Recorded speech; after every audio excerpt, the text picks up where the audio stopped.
방금 소개받은 황진수입니다. 저는 노인복지를 젊은 시절에 해서 그걸로 박사 받고 대학에서 노인복지 정책 분야를 강의를 하다가 이제 제가 노인이 됐습니다.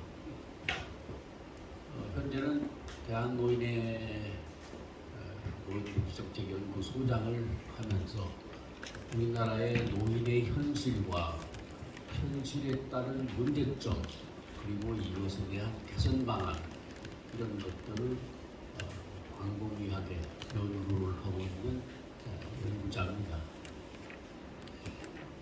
현재 우리나라 노인들은 참 힘든 그야말로 지뢰밭 같은 그런 환경을 잘 견뎌서 그야말로 여기까지 오신 그런 분들입니다.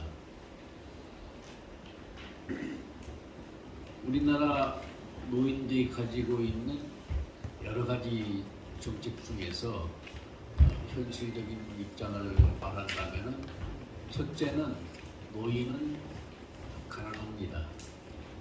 43.2%가 우리나라 평균 소득의 50% 미만입니다. 두 번째, 노인은 건강이 약화돼서 90% 이상 노인이 만성 질병을 가지고 있습니다. 건강보험의 지출의 40%를 노인들이 지출하고 있습니다. 세 번째, 노인들은 소외 속에서 삽니다. 누구도 노인들을 반겨주지 않습니다. 소외와 고독은 노인들을 굉장히 괴롭혀서 나중에 노인들에게 여러 가지 사회적 문제를 일으킵니다. 자살도 그 중에 하나입니다. 네 번째, 노인은 역할의 상실입니다. 하는 역할이 없습니다. 가정에서나 사회에서나 역할이 없기 때문에 노인들은 여러 가지로 힘듭니다.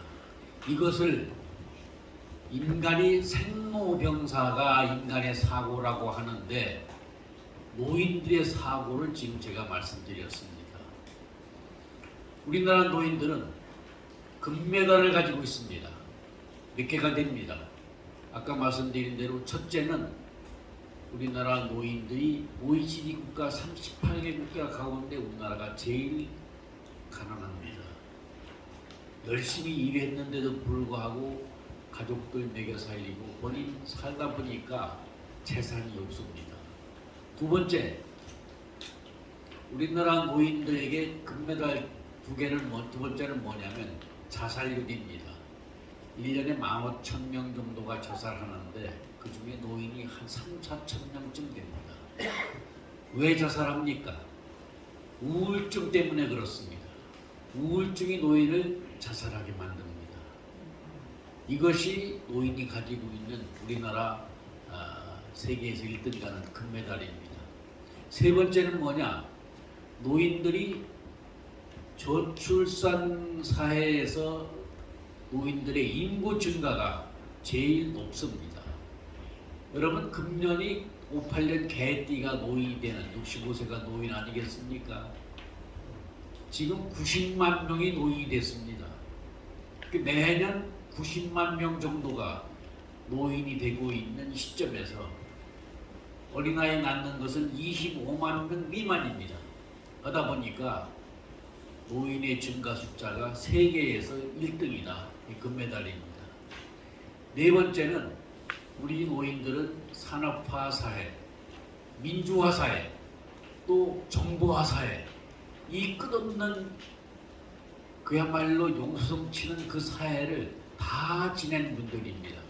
서구 사회가 산업화 사회가 300년, 민주화 사회가 300년, 정부와 사회가 최근에 됐습니다만 이렇게 오랜 동안 해온 사람들이 그 안에서 낳고 죽었지만은 우리나라 노인들은 이 세계를 다 경험한 세대가 됐습니다.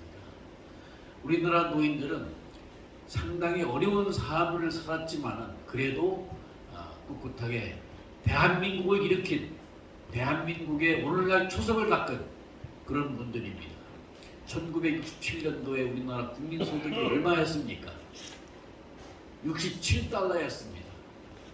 67달러를 지금 계산하면 1년에 8만 원쯤 벌었던 시절이었습니다. 지금은 얼마입니까? 작년도 2022년도 35,800불이 됐습니다. 세계에서 선진국가가 됐습니다. 우리들은 그러나 이렇게 못 사는 시절에서 이렇게 잘 사는 나라를 만들어 놓은 것이 현재 노인들입니다. 현재 노인들이 이렇게 고생을 했는데 의식구조는 노인들도 아직도 농업사회 속에서 있고 선진국가다운 의식구조를 가지지 못한 것이 문제입니다. 이건 우리나라 노인뿐만 아니라 우리나라 국민 전체가 그렇습니다.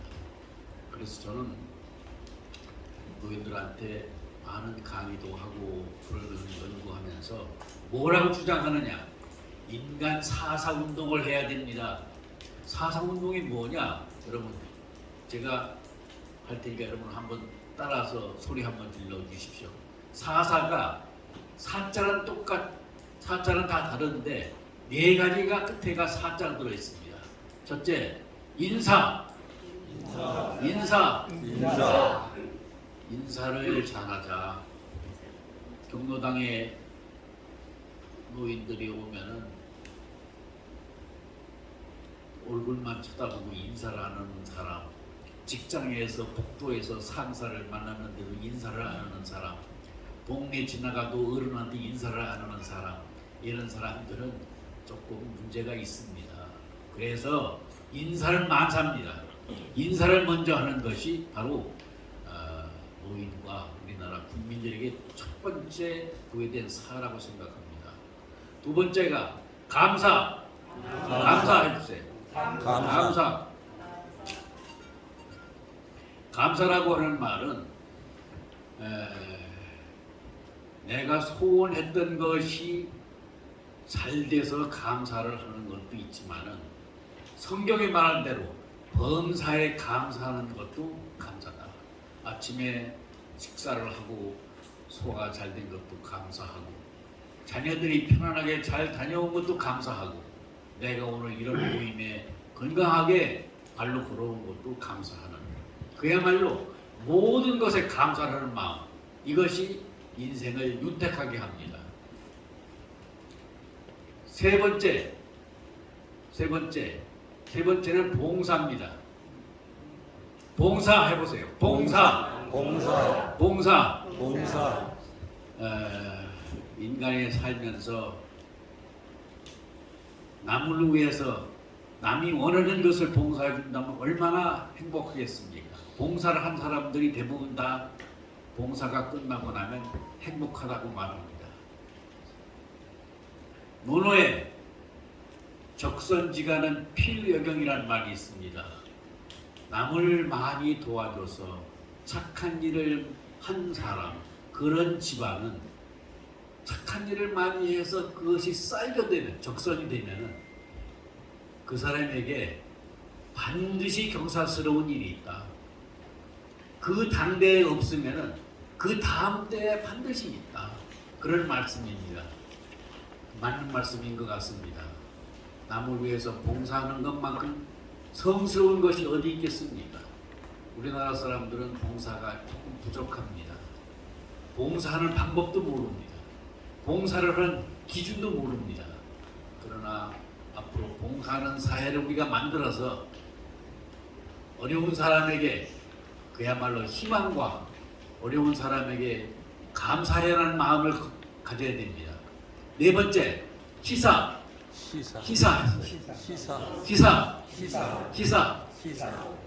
희사라고 하는 것은 자기가 가지고 있는 금전적인 것이나 재산을 사찰이나 교회에다가 넣는 것을 희사라고 말합니다. 희사라고 하는 것을 무슨 헌금이나 보시를 많이 하라는 그런 의미도 있지만은 희사를 하는 것은 남에게 좋은 일을 많이 하라는 얘기입니다.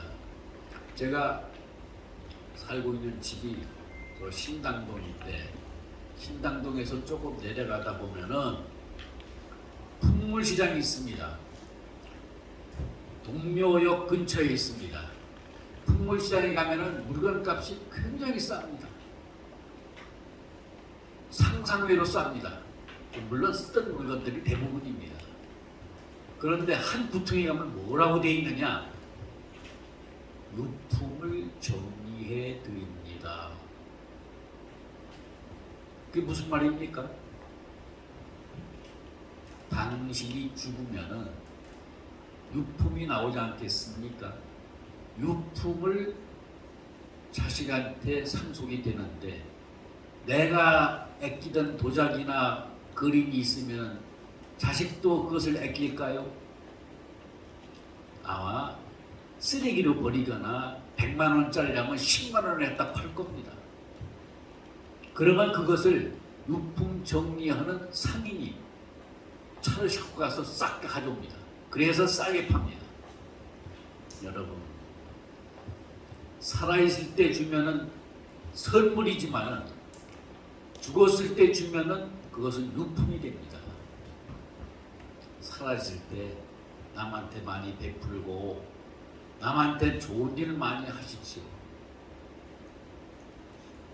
그것은 자기 자신을 위한 일도 되지만은 자식들에게도 복이 되는 것이 아니겠습니까?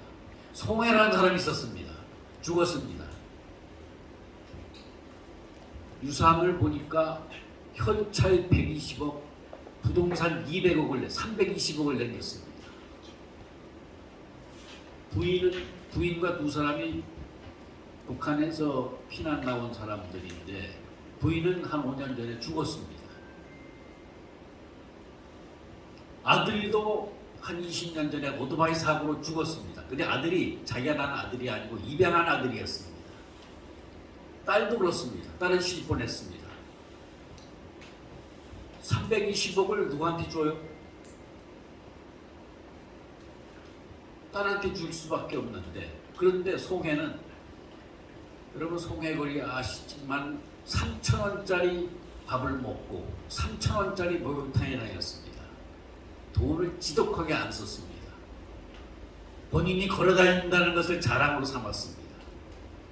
신영균이는 500억을 영화인 협회에 있는 가난한 배우들한테 주라고 내놨습니다. 구봉서는 돈을 뭐 얼마나 벌었는지 모르지만 그 사람도 상당한 돈을 희사를 했습니다. 송해는 10원 한 장 안 내놨습니다. 근데 죽었어. 나중에 하도 말이 많으니까 그 아이를 낳은, 아들을 낳은 입양을 한 부모가 나타나서 우리도 돈 달라. 그런 웃기지만 입양을 했은 게 남인데 그런 일이 벌어졌었습니다. 여하튼 간에 지금 서울지방법원에 20%는 형제간의 싸움이라고 하는데 그것도 참 꼴불견스러운 일이지만은 여하튼 간에 인간이 살면서 그런 일이 많이 있습니다. 죽기 전에 남한테 선물하고 남한테 좋은 일 하는 것이 바로 희사입니다. 제가 저는 대학 교수를 한 30여 년 했기 때문에 강의를 하려면 상당히 많이 합니다만은 제가 오늘 이 좋은 자리에 와서 다른 얘기는 안 하고 저는 노인복지 하다 보니까 이런 문제 저런 문제를 조금 연구를 하고 있습니다. 아까 천호선님이 말씀대로 노인들에게는 제일 중요한 것이 건강입니다. 여러분 건강하시고 오래오래 장수하십시오. 고맙습니다. 이걸 마치겠습니다. 네, 감사합니다. 학교에서